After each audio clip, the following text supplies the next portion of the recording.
बिस्मिल्लाहिर्रहमानिर्रहीम अस्सलाम वालेकुम। आज हम बात करेंगे यंग लोगों के अंदर होने वाले हार्ट अटैक्स के बारे में। नौजवानों में हार्ट अटैक की जो बढ़ती हुई तादाद है, इसकी क्या वजूहात है? अगर किसी को हार्ट अटैक होता है, तो क्या सिम्टम्स पेशेंट में देखने को मिलते हैं? और लास्ट में हम बात करेंगे कि हम अपने दिल को किस तरह से हेल्दी रख सकते हैं। पहले ज़माने में जो हार्ट अटैक है ये 50-60 साल की उम्र में भी कम देखने को मिलता था। बहुत कम सुनते थे कि किसी को हार्ट अटैक हुआ है। मौजूदा दौर के अंदर यंग लोगों के अंदर 26-27 साल की उम्र के जो लोग हैं या इससे ऊपर के जो लोग हैं उनके अंदर हार्ट अटैक एक कॉमन बीमारी है।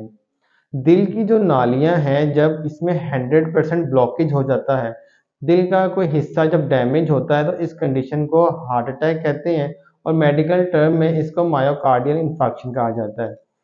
तो ये जो कंडीशन है हार्ट की, जो ब्लॉकेज है ये 6 मंथ के अंदर 8 मंथ के अंदर यकदम नहीं होती है। इस कंडीशन को होने में 4 से 5 साल या 10 साल तक का भी टाइम लगता है। तो इसकी जो एक मेन कॉज़ हमारा लाइफ़स्टाइल और हमारे ईटिंग हैबिट्स भी हैं, जिस वजह से हार्ट अटैक होने के रिस्क बढ़ जाते हैं। तो हम डिस्कस करते हैं कि सबसे पहले क्या कॉजेज़ हैं नौजवानों के अंदर हार्ट अटैक होने की। एक वजह तो जेनेटिक्स है। अगर फैमिली हिस्ट्री के अंदर पेरेंट्स को बहन भाई को या चाचू मामू किसी को हार्ट अटैक होता है, तो फिर आपकी फैमिली के अंदर ये रिस्क होता है कि किसी को हार्ट अटैक हो सकता है। इसके अलावा कुछ हमारे लाइफ़स्टाइल के अंदर ऐसी चीज़ें हैं जिस वजह से हार्ट अटैक होने के रिस्क बढ़ जाते हैं। जैसे कि ऐसे लोग जो ओबीस हैं, मोटापे का शिकार हैं। जब वज़न किसी का ज़्यादा होता है तो सिर्फ़ दिल की बीमारियाँ ही नहीं, इसके अलावा और भी बहुत सी बीमारियाँ एसोसिएटेड होती हैं वज़न बढ़ने के साथ। इसके अलावा ऐसे लोग जो अर्ली एज से स्मोकिंग स्टार्ट कर देते हैं। स्मोकिंग जो है ये डायरेक्ट दिल की सेहत पे असर डालती है। दिल की नालियों की इलास्टिसिटी को कम करती है। तो स्मोकिंग भी एक ऐसा फैक्टर है जिस वजह से दिल की सेहत ख़राब होती है। इसके अलावा ऐसे लोग जिनको हाई ब्लड प्रेशर है, जिनके ब्लड प्रेशर के लेवल्स कंट्रोल में नहीं है या डायबिटीज़ है, शुगर उनकी कंट्रोल में नहीं है, इस तरह के पेशेंट को भी हार्ट अटैक होने का रिस्क रहता है। ऐसे लोग जिनको डिप्रेशन, एंजाइटी या स्ट्रेस रहता है, तो इस तरह के लोगों के अंदर भी हार्ट अटैक होने के चांसेस होते हैं। ये मेंटल डिजीज़ेज़ हैं। इन बीमारियों को भी इस तरह से ही ट्रीट किया जाता है जिस तरह नज़ला, ज़ुकाम, बुखार या किसी भी तरह की बीमारी होती है।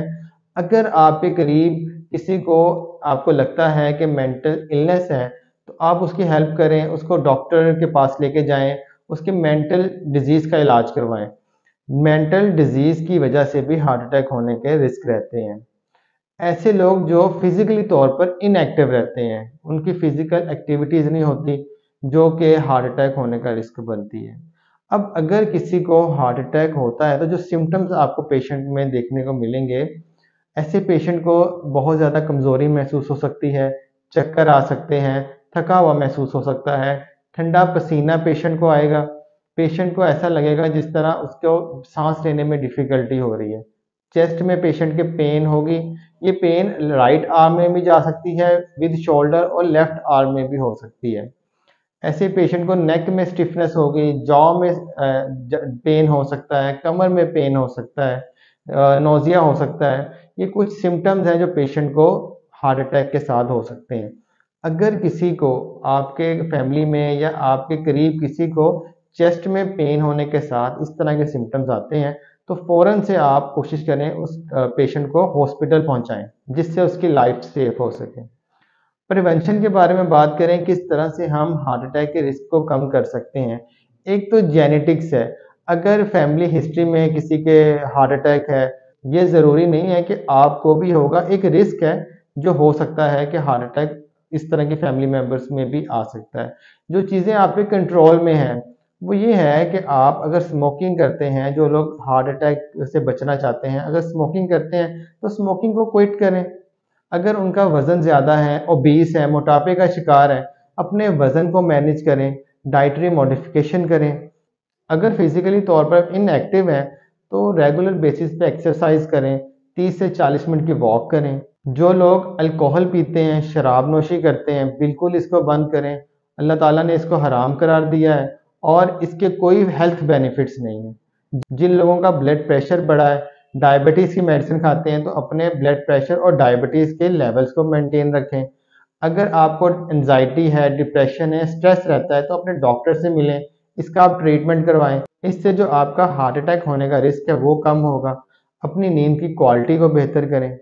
ये कुछ बेसिक चीज़ें हैं, सिंपल चीज़ें हैं जिसका यंग फीमेल मेल्स को, हर उम्र के अफराद को पता होना ज़रूरी है, ताकि उनको बेसिक नॉलेज हो हार्ट अटैक के बारे में, इसके सिम्टम्स और कॉजेज़ के बारे में। अगर आपका किसी भी तरह का कोई क्वेश्चन है, आप कमेंट सेक्शन में मुझसे पूछ सकते हैं। मिलते हैं इंशाल्लाह नेक्स्ट इन्फॉर्मेटिव वीडियो में, तब तक अपना बहुत बहुत ख्याल रखें। Thank you so much. अस्सलाम वालेकुम।